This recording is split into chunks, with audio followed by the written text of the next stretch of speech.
Get me that signal. We need more power.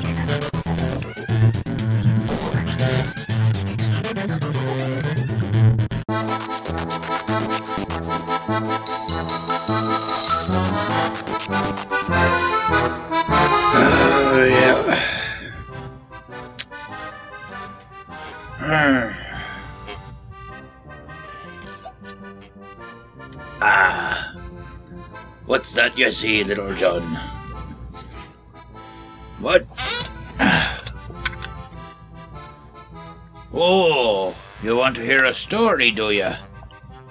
Well, I suppose you want to hear a nice piratey story. Well, the old captain's got a story for you. I call this tale The Wreck of the Infernus. Not all the loot in the sea sails the waves. The wreck of the jealous ship the Infernus lay shattered on the reefs of Bonewack Isle, ripe for salvage. Rumour said that the way to the wreck was riddled with the bodies of the undead, and that the crew itself was among the ranks of the non-living. Worst of all was their evil undead captain, Argggh, a ghast of extraordinary power. Just looking at him is said to turn your bowels to jelly. Well, we knew that we had to find Argggh and kill him to gain access to the treasures that awaited us on board the Infernus. It was said that the only way to find him was to follow the swarms of botflies that you always find surrounding the undead. A powerful enemy in themselves, the biting swarms will simply fly off to another location if they're defeated. Along with myself there was Jarell. She was quite the swashbuckler, and her skill at sailing was well known. We put her in charge of the ship, the Man's Promise.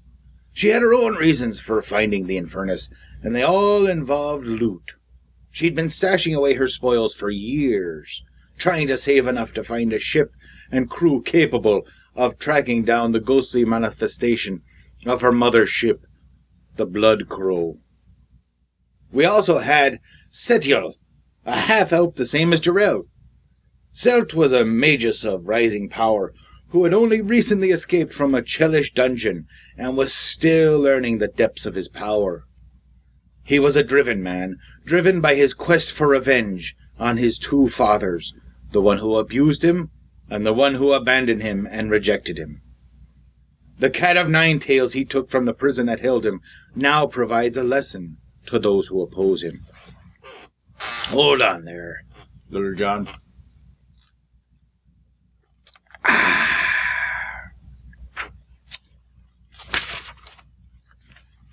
Lyrianne was another half-elf who was well known for her skill with firearms. Lyrianne was a shield warden in her homeland, but was a victim of a burst of wild magic that released horrors upon the countryside. Lyrianne was struck down and woke up magically far from her own home, unable to return but always looking to find a way back. Finally, Damiel, the alchemist, a full elf and a full pain in the arse. No one knew why he was along. The creatures we would be facing were said to be immune to poison, the nectar of the alchemist. He seemed to be only concerned with finding knowledge, any knowledge that might be hidden in the magical remains of that ship. What secrets lay in the animated corpse of Argggh? Well, Damiel wanted to know. We could see the desire in his eyes. It was early in the morning when we anchored our ship at the beach. We only had a few hours to track down Ivy and defeat him before we'd lose the tide and be devoured by those creatures whose powers grew exponentially at night time. Almost right away, Jarell was attacked by a giant moray eel and driven back. Lyrianne had her own problems facing a harpoon trap, but she was able to defeat it easily. Selt had to come to Jarell's rescue and flayed the moray eel into sushi. It was only then that we noticed that Damiel had somehow started our ship on fire with one of his concoctions. Yes, well, as we moved from to what I call the second round, Jarell got everyone back into order and we got the fire out. There was some damage left behind, but she had no time to worry about that. Lyrianne stepped off the longboat and proceeded to strip a set of leather armor off a skeletonized corpse lying on the shore. Setiel set out to repair the hull damage to our ship when Damiel was grabbed right off the back of the longboat by one of the merfolk and dragged back into the waves. We thought he was a goner for sure, but soon he was spluttering and swimming his way back towards the shore, a bright patch of red shining in his wake. Jarrell finished stripping the armor off the corpse, only to have it reanimate, and the first botfly swarm appeared. She drove it off, and we considered that the beach was officially explored. It was time to move on. Lyrianne headed off to the shipwreck graveyard and discovered another barrier, which she immediately defeated. This cleared the way for Setiel to discover some hidden armor. Damiel had his own agenda to follow and headed for the jungle, where he found a parrot. Yep, well, the parrot took one look at him and headed for the hills. Jarrell went off to the jungle to find Damiel, and instead found a smuggler hidden in the trees. He attacked her, and after a quick fight, he lay on the ground bleeding.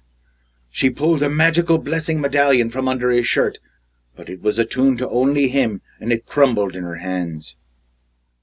Back at the shipwreck graveyard, Lyrianne was attacked by a swarm of rats, biting and gnawing. Setiel was unable to help her because he had his own problems. A sea hag burst through the rotted planks of a ship, setting upon him with a vengeance. Through the grace of the gods, both of them defeated their opponents. Damiel found a secret pool in the jungle, and as he leaned over to take a drink, a second merfolk attacked him and dragged him under.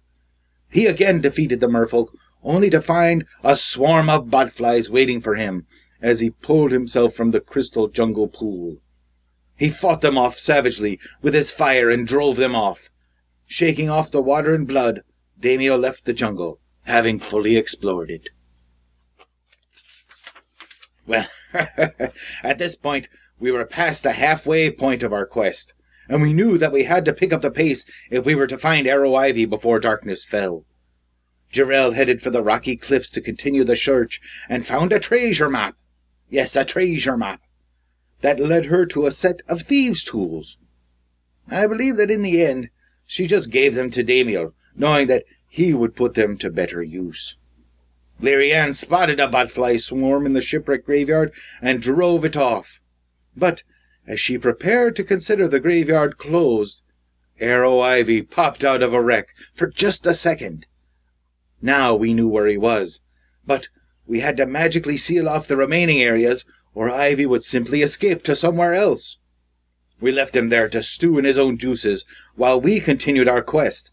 Setiel once again headed back to the ship to repair yet more damage inflicted on it. We needed it in good repair to make a speedy retreat, if it came to that. Damiel headed up the rocky cliff to find a constrictor snake, and promptly chopped off its head. Jarrell continued to explore the rocky cliffs, and paused to do some cleaning and disable a harpoon trap. Lyrianne went pirate hunting, and found some that she bested, gaining herself a harpoon weapon in the process. But Setiel found another botfly swarm, and drove them off. The rocky cliff was now complete. So Damiel went on to Mangrove Swamp, and in our first stroke of luck, he found the botfly swarm immediately. Soon they were up in flames, and Mangrove Swamp was also complete. We were down to just the sea caves, aside from the shipwreck graveyard, where the villain lay in wait. Time was not on our side, though, as Jarrell entered the caves. Continuing her luck, she found another chest, but sadly it was empty. She found a secret wall, but after dispersing it, she found nothing. Lyrianne entered the sea caves and discovered another blessing medallion, but let it slip right through her fingers. Setiel joined her, and was about to gain hold of a blessing of his own, but it also slipped through his fingers. Eventually, the cave led to a sailor who'd been living there waiting for rescue for many months. living off the raw, blind fish that inhabited the caves. He joined Setiel immediately in gratitude. Damiel found a marine. But he was not a nice marine. He was mad, and he attacked the alchemist. Death found the marine in a shower of flame. The sun was setting on the horizon as we headed into our final round. It was now or never. Jarrell discovered the botfly swarm hovering over the now dead marine and attacked, driving it off and closing the final piece of the puzzle.